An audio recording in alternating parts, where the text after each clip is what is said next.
Thank you, Mr. Chairman, and thank you for holding this very important hearing. I will say that my colleagues to the left have had a number of opportunities to ask questions of nominees before this committee that had nothing to do with the issues of this committee so many times that I can't even remember the number of times I've had to sit through banking hearing hour after hour listening to folks go on about things that have nothing to do with this committee.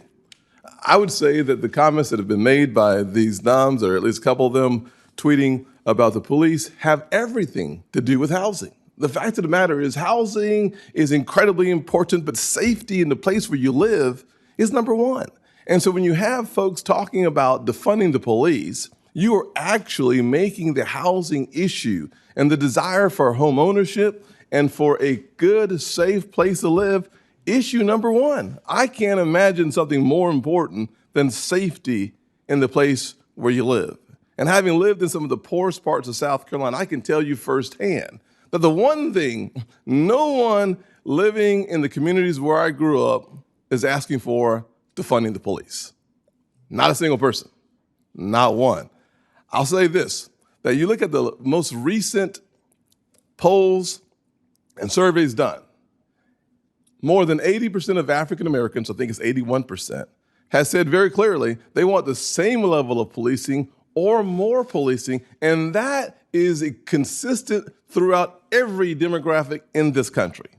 And so while we can make this into a political issue, this is an issue that impacts real people in real places that feel insecure and unsure about where they live, and they want the same dignity and respect where they live. And so for us to take this as a simple political issue is frankly inconsistent with the reality faced by so many people who simply want to come home to a safe place. And while it's really easy to have a conversation not living in those communities about people in those communities, I think it's wrong.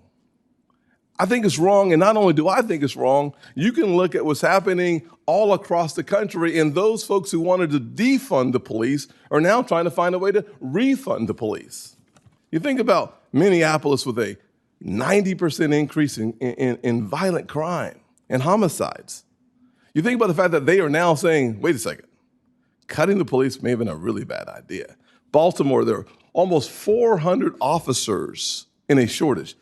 They have 392 positions to be filled, more than a dozen detective positions vacant. What's happening in Baltimore? The crime is up. And what is the city council saying? They're saying, well, last year we cut it by $22 million. This year, let's increase it by $28 million. Why? Because they understand that putting poor people in a place without security is immoral. It is wrong. And so for us to have this conversation as if it's just a conversation because we are sitting in one of the safest places in the United States is ridiculous, in my opinion. We should take serious our words. We can actually lead people to more violent activities because when leaders say something, people listen. And if you want to lead, take that responsibility seriously, very serious. Think about New York City just elected a new person who said, you're not defunding my police. We're going to actually add more policing. Whether it's New York City, Oakland, Baltimore, Minneapolis, Los Angeles, all are trying to reinstate millions, tens of millions of dollars in policing. And so when I hear Mr. Green tweet, no more money for police, I think about the kid I was living in the neighborhoods that I lived in where the police presence was necessary. It was essential. And so I don't think about this from the politics of left and right. I think about this as average American people who are vulnerable, who need help, who work hard, living paycheck to paycheck, and they want more policing. So, Mr. Green, would you like a chance to restate your position on defunding the police or give me better context for it? Because I got to say, it is an issue. Senator Scott, I couldn't agree with you more, and I share your commitment to the health and safety of all residents in assisted housing, residents in the market. And I've worked in so many of the cities that you've mentioned to support improvements to communities, reinvestment in communities in ways that make them safer. I want to re-emphasize and make it abundantly clear. The words that you said, no more money for the police, were populated on my tweet when I shared an idea and I shared others' viewpoints. I regret if that is interpreted as my opinion. When I tweeted it at the time, I don't think it would have been interpreted that way.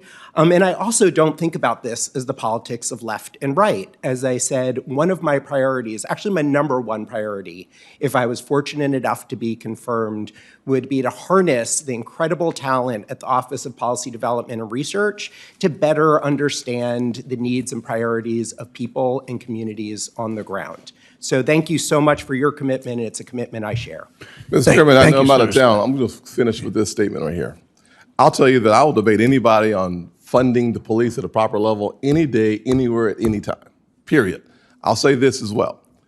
The reality of this is simply, as I work through police reform and I think about the issues and the comments made by so many people who have the advantage of sitting comfortably in a place, talking to others through their accounts, I think about those people who are literally desperately looking for leadership because for them, it's about life and death. It's not about politics. It's about life and death. And I take that seriously because I've been in those positions. Thank you.